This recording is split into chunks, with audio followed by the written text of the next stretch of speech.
په حال او درېیم مذهب دا اسلام مشترک دی مشترک دی نو موږ وایو چې دا درې واړه خبرې صحیح دي خو د اسلوب نه او د استعمال نه معلومې چې په معنا د حال دی که په معنا د استقبال نو هغه یې معنا کوي د استقبال چې وینې به ته غرونه وترى الجبال وینې به ته غرونه تحسبها جامدة خیال به کې دی باندې ګمان به کې دی باندې دا په ځای ولاړ دي وهي تمر مر السحاب خدا به رواني په شان د روانۍ د وریځې صحیح او خدا حال ترجمه دا ده چې وترى الجبال تحسبها جامدة او وینې ته غرونه وینې به نه وینې یعنی فی الحال وینې ته غرونه خیال کې دی باندې دا په ځای ولاړ دي خدا روان دي لکه د وریځ په شان نه پورې چې فضا کله ډکه شي نو وریځ بالفعل متحرک ده ساکن نه دا بالفعل متحرک او چې دا غړوس کې نه په حرکت مو پويږي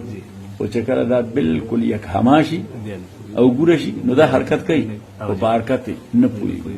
الله وی دا غرونو حرکت کوي تاسو حرکت باندې نه پويږي او د دې غرونو حرکت د جالس علی السفینه ده دا کوم حرکت جالس علی السفینه ده حرکت د جالس علی السفینه ده دا حرکت د مفتاح نه ده په ید محرک صحیح ځکه چې حرکت د مفتاح عام محسوسي او حرکت د جالس علی السفینه هغه نه محسوسي حرکت و ده نو د ازمکه خو ګرځي د خپل محور نه چاته نو دا غونو په ازمکه پراته دي یا په ازمکه کې دي نو دا هم ورسره ګرځي اوس دا خبر چې دا غرونه چې دومره مضبوط شیونه دي او دای دغه څه ګرځي نو دا ډیسټرب کیږي ولنه الله تعالی فرمایي دا نظام ربي د صنع الله الذي يتقن كل شيء دا هغه خدای صناعت ده او صناعت څه ته وایي صناعت د کارخانه کار ته وایي صناعت څه ته وایي مینوفیکچرینګ انګریزي ورته مینوفیکچر دا هغه خدای مینوفیکچرینګ ده اتقن كل شيء چې هغه هر شی مضبوط پیدا کړي د هر شی د اتقان معنا دا ده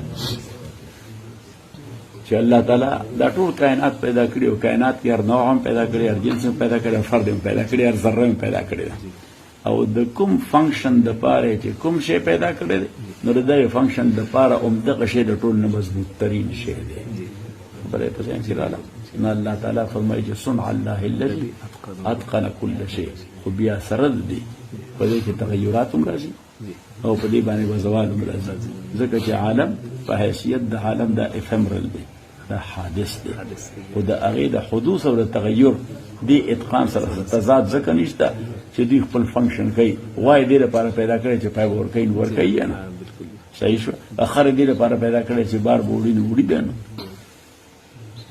خبره ذهن کې راغله نو